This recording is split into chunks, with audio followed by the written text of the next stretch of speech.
Hello everyone, welcome back to our channel. Today in this tutorial I am going to show you how to add story on Snapchat.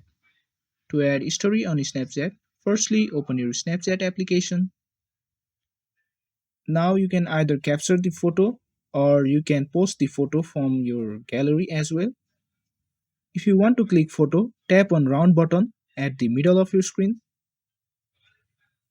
Now you can either add caption to your story as well. To add a caption, you can tap on the screen. Now you can write anything that you like.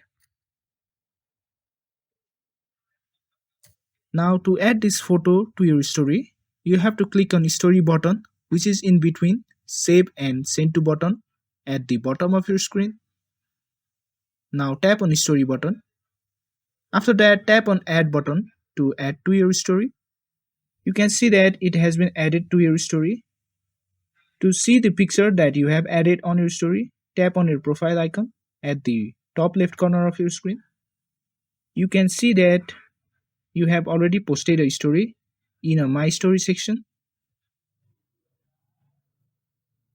So this is how you will be able to post a story or add a story on Snapchat.